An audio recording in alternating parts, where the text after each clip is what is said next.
Friends, मी Vishakha global online मराठीमध्ये आपल्या सर्वांचं स्वागत आहे. आजच्या व्हिडिओमध्ये आपण संत गाडगेबाबा अमरावती युनिव्हर्सिटी पेट 2021 साठी एन्व्हायरमेंट म्हणजे पर्यावरण या विषयावरचे एमसीक्यूज बघणार आहोत.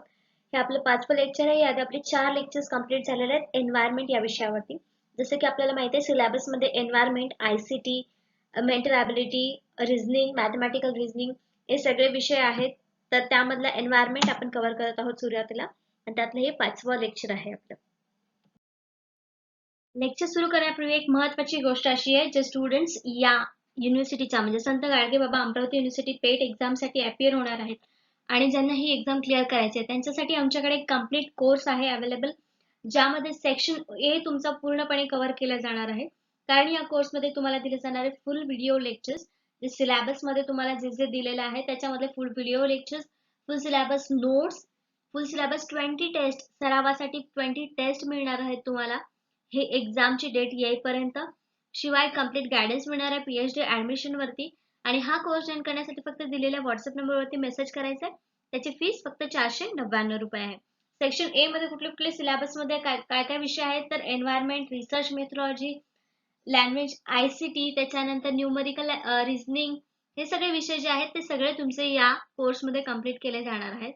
फक्त सेक्शन 2 जो आहे, बी जो आहे, तो तुम्हाला तुमचा कंप्लीट करायचा आहे. म्हणजे सेक्शन ए चे टेन्शन तुम्हाला या कोर्समध्ये सगळं कंप्लीट करून मिळणार आहे. बघूयाचा पहिला प्रश्न. What will be the impact of the absence of ants on the earth? मुंग्यांच्या अनुपस्थितीचा पृथ्वीवर काय परिणाम होईल आपल्याला सांगायचे. असा प्रश्न येऊ शकतो. आपण कधी विचार केलाय का? नाही. पण याचं करेक्ट आन्सर जे आहे ते एक लॉजिकल आन्सर आहे. म्हणून आपल्याला या प्रश्नाचा आन्सर बघायचा आहे. ऑप्शन्स दिलेले आहेत. नो इफेक्ट, काही परिणाम होणार नाही. डिस्ट्रॉयज लाईफ, लाईफ नष्ट करते. A little adverse impact, decrease in termites. त्याचं करेक्ट आन्सर जे आहे ते आहे बी, डिस्ट्रॉयज लाईफ, जीवन नष्ट करते. त्याचं एक्सप्लेनेशन बघूया. याचं हे आन्सर कसं आलं. The ants play an essential role in existence of the life on earth. हे रोल ants जे आहे तो एक महत्त्वाचा रोल प्ले करते अर्थ वरती ज्या काही लाईफ्स आहेत त्याच्यामध्ये. The absence of ants may increase the population of termites. वाळवी ज्याला म्हणतो आपण, त्याचा जो लाईफ आहे ती इन्क्रीज करेल जर ants नसतील तर. Ants introduce air into the soil that allows the water and oxygen to reach the roots in the soil. सॉइलच्या खालीपर्यंत पोहोचण्यासाठी, ऑक्सिजन आणि वॉटर खाली पोहोचण्यासाठी आपल्याला सॉइल मध्ये ant मदत करते. Hence, the absence of ants may destroy the life on the earth. म्हणून काय होऊ शकतं, जर ant नसतील तर लाईफ डिस्ट्रॉय होऊ शकते, लाईफ अर्थ वरची. का तर लाईफ वरती जे वनस्पती आहेत, झाडं आहेत, ती सगळी सॉइल पर्यंत पोहोचवण्यासाठी म्हणजे ऑक्सिजन आणि वॉटर तर त्यांना आवश्यक आहे आणि सॉइल थ्रू ते पोहोचवण्यासाठी आपल्याला ants मदत करतात. आणि दुसरं म्हणजे जर ant नसतील तर टर्मिट्स म्हणजे दिमक किंवा जे आपण वाळवी म्हणतो त्याचा वावर वाढेल आणि त्याच्यामुळे भरपूर गोष्टी खराब होतील आणि मग त्याचा अंट हे एक उपाय आहे त्याच्यावरती की अंट त्याच्यामध्ये आपल्याला हेल्प करतं. म्हणून लाईफ डिस्ट्रॉय करू शकते जर ants नसतील तर लाईफ. नेक्स्ट क्वेश्चन बघतो आपण सेकंड नंबरचा. Name the drug associated with plant source T and coffee. वनस्पती स्त्रोत चहा किंवा कॉफीशी संबंधित ड्रगचे नाव काय आहे? वनस्पती, कुठली वनस्पती म्हटलेली आपल्याला? चहा आणि कॉफी. चहा आणि कॉफीची वनस्पती जी आहे त्याच्याशी संबंधित एक ड्रग आहे. तो ड्रग कोणता? ऑप्शन्स आहेत ओपियम पॉपी म्हणजे अफू खसखस, खसखस म्हणजे अफू देखील म्हणतो, थोन ऍपल, काटेरी सफरचंद, कॅफिन आणि कांफूर, कांफूर म्हणजे कापूर. त्याच्यातला करेक्ट आन्सर काय असणार आहे? आपल्याला माहिती आहे चहा आणि कॉफी मध्ये कॅफिन असतं आणि ते एक प्रकारचे ड्रग आहे. म्हणून सी आन्सर इथे करेक्ट आहे. कॅफिन या म्हणजे हे जे ड्रग आहे ते चहा आणि कॉफीशी संबंधित आहे किंवा त्या वनस्पतीशी संबंधित आहे असं आपण इथे म्हणू शकतो. The T and coffee contains drug caffeine. Caffeine content करतं हे माहिती आहे. ड्रग आहे हे एक प्रकारचं, ज्यांना माहिती नसेल त्यांना आता माहिती झालं असेल की कॅफिन एक प्रकारचा ड्रग आहे. That has various benefits such as improved brain function. पण हे चांगल्या प्रकारचं ड्रग आहे आणि कुठलंही ड्रग हे प्रमाणात असेल तर ते शरीरासाठी चांगलं असतं, पण ते अति प्रमाणात झालं तर ते शरीरासाठी घातक असतं. म्हणून कॉफी आणि टी मधलं जे ड्रग आहे ते आपल्याला ब्रेनचं फंक्शन चांगलं करण्यासाठी, इम्प्रूव्ह करण्यासाठी हेल्प करतं. मेमरी एक्सेट्रा हे इम्प्रूव्ह करण्यासाठी हेल्प करतात टी आणि चहा. म्हणून आपल्याला कधी पण फ्रेश वाटलं किंवा स्टडी करताना वगैरे आपण चहा कॉफी घेत असतो. म्हणून इथे करेक्ट आन्सर आपलं काय आलेलं आहे सी. चहा कॉफी या वनस्पतीशी रिलेटेड एक ड्रग आहे. ते कोणतं ड्रग आहे? कॅफिन. इथे दिलेलं आहे कॅफिन. नेक्स्ट क्वेश्चन बघतो आपण थर्ड नंबरचा. Which sacred grove act as a gene bank for the wild plants. कोणत्या पवित्र ग्रोव वन्य वनस्पतीसाठी जनुक बँक म्हणून काम करतात? जनुक बँक म्हणजे काय? जिथून आपण सेट्स घेऊ शकतो किंवा त्यांचे एक सॅम्पल्स घेऊ शकतो आपल्याकडे लागवड करण्यासाठी. तर त्यांची बँक म्हणून काम करते. कुठल्या वनस्पती? ग्रोव वन्यजन्य वनस्पतीसाठी कोणती बँक काम करते? ऑप्शन्स आहेत देवरास, जेहरा, माहुक, नन ऑफ द अबो. त्याच्यातलं करेक्ट आन्सर जे आहे ते ए Devras. There is the largest number of scared grooves in India. हे जे आहे ते इथे भरपूर असे ग्रूवचे सॅम्पल्स किंवा प्लांट्स आहेत. It also acts as a gene bank for the wild plants. म्हणून हे काय इथे भरपूर प्रमाणामध्ये हे प्लांट सापडतात किंवा ग्रूव्स सापडतात इंडियामध्ये. म्हणून यांना आपण जेन बँक सुद्धा म्हणतो वाईल्ड प्लांटची. Maharashtra has about 250 sacred groves. महाराष्ट्रामध्ये पण 250 जवळजवळ ग्रूव्स आहेत. नोन ॲज देवराईस, ज्याला आपण देवराईस म्हणतो. आणि तेच इथे आपल्याला सांगितलेलं आहे की तिथे ऑप्शन मध्ये होतं की त्याला जेन बँक देखील म्हणतात. In the district of Pune. तर कुठे कुठे आहेत हे? कुठे कुठे आढळतात आपल्याला देवराईस? पुणे, रत्नागिरी, रायगड अँड कोल्हापूर हे मेन सिटीज आहेत असं आपण म्हणू शकतो महाराष्ट्रामधले 250 ग्रूव्स पैकी. These area are full of large variety of rare species with great biodiversity. तर हे जे एरिया आहेत त्याच्यामध्ये भरपूर प्रकारची व्हरायटी आपल्याला स्पेसिस मध्ये दिसून येते, प्रजातीमध्ये दिसून येते. विथ ग्रेट बायोडायव्हर्सिटी म्हणजे जैवविविधतेनुसार याच्यामध्ये भरपूर जैवविविधता देखील इथे आपल्याला दिसून येते. तर महाराष्ट्रामधले कुठले कुठले प्लेसेस? पुणे, रत्नागिरी, रायगड आणि कोल्हापूर. नेक्स्ट क्वेश्चन बघतो आपण फोर्थ नंबरचा. What are the numbers of biodiversity hotspots in the world? जगातील एन्व्हायरमेंटशी रिलेटेड क्वेश्चन आहे. जगातील जैवविविधता हॉटस्पॉटची संख्या काय आहे? जगात वेगवेगळे हॉटस्पॉट आहेत जैवविविधतेचे, बायोडायव्हर्सिटीचे. ते किती आहेत? ऑप्शन्स आहेत 18, 28, 32 आणि 36. त्याचं करेक्ट आन्सर आहे 36. ऑप्शन डी करेक्ट आन्सर आहे.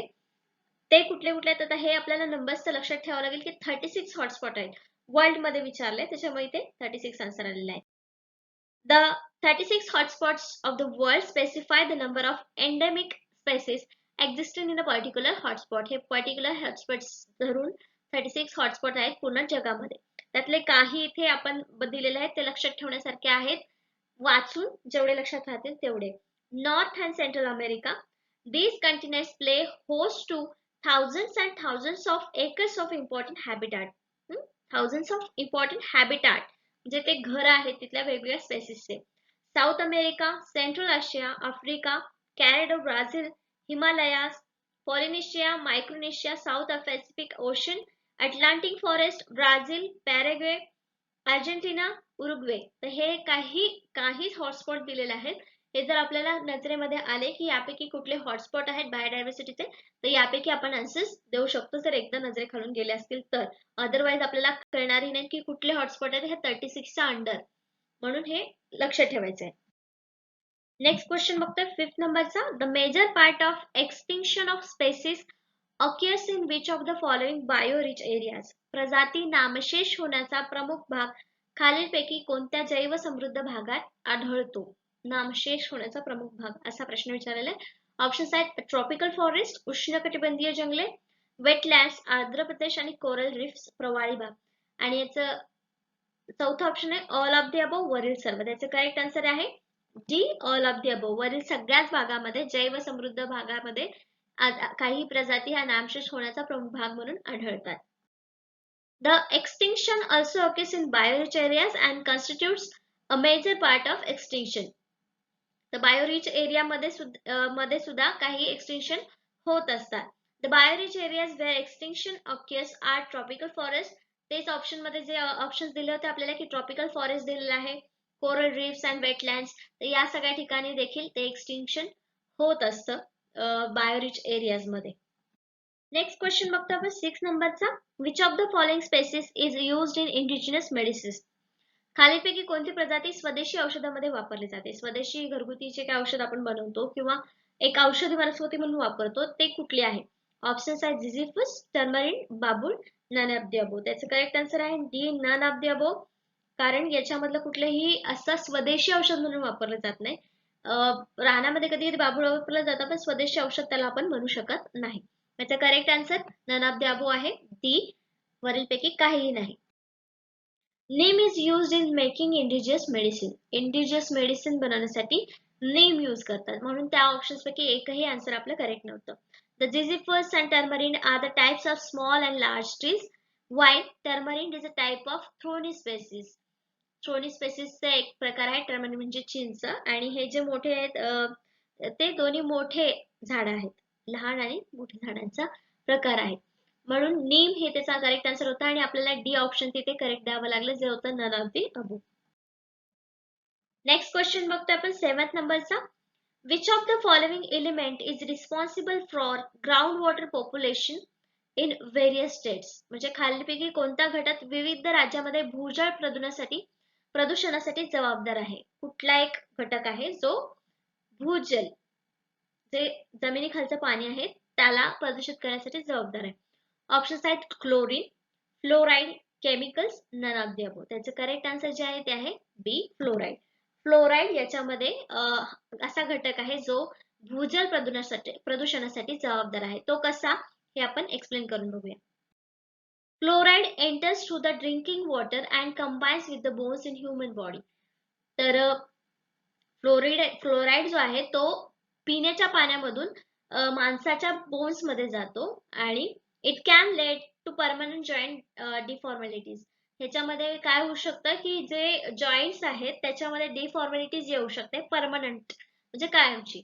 The high fluoride concentration in the ground water is major problem in the most developing countries.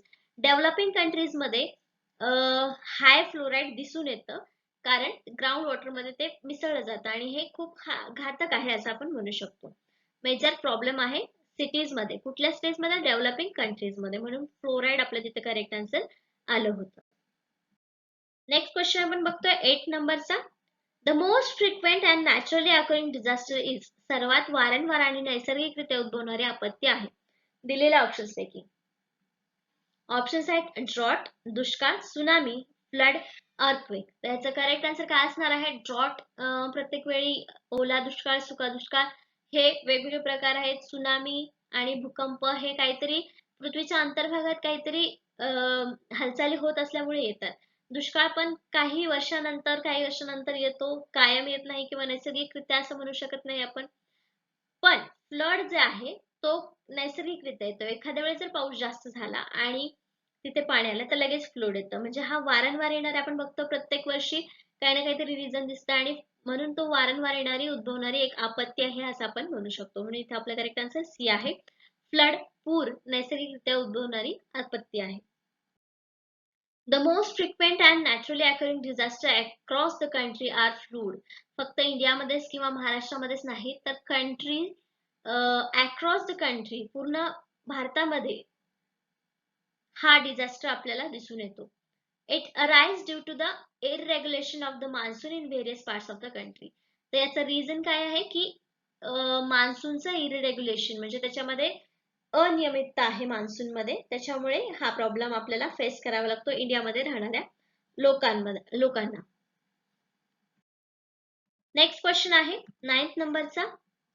The worst natural hazards in tropic are. उष्णकटिबंधातील सर्वात वाईट नैसर्गिक धोके आहेत कुठल्या एरियामध्ये? द ट्रॉपिक्स आणि उष्णकटिबंधी. तर ऑप्शन्स आहेत tropical cyclones, tsunami, flood, none of the above. वरीलपैकी काही नाही.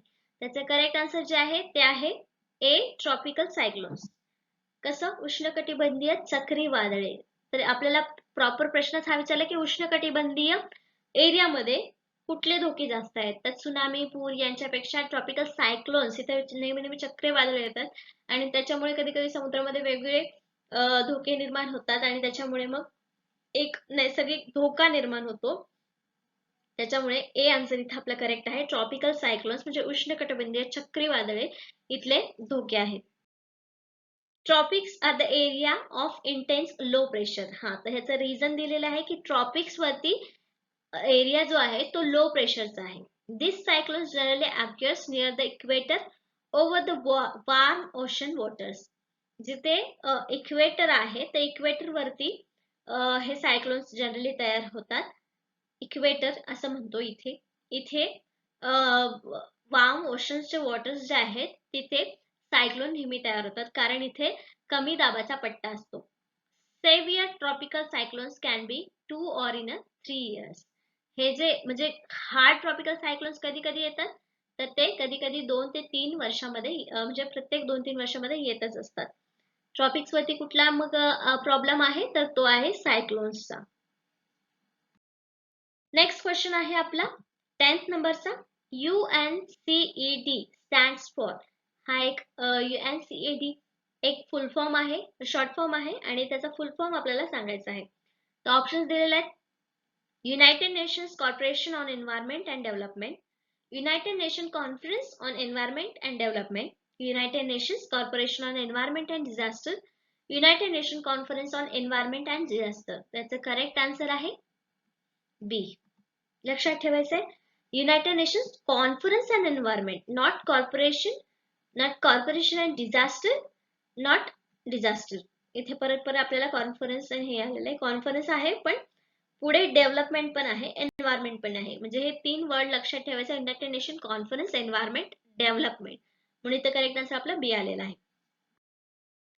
It was the conference organise in Rio 1992.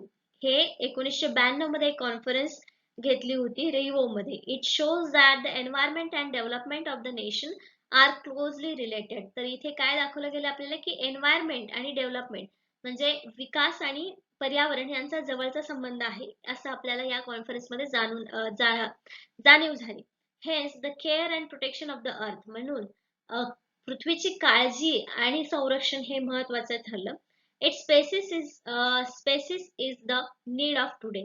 म्हणजे ज्या काही प्रजाती आहेत ह्या आजच्या जगातील किंवा आजच्या पृथ्वीसाठी खूप आवश्यक आहे आणि त्यांचं संवर्धन करण्यासाठीच मग ही कॉन्फरन्स किंवा आपण ही एक संस्था स्थापन झालेली आहे असं आपण म्हणू शकतो. थँक्यू. अशा प्रकारे आजचे 10 प्रश्न आणि 10 MCQ एन्व्हायरमेंट म्हणजे पर्यावरण या विषयावरचे आपले आजचे इथे संपलेले आहेत.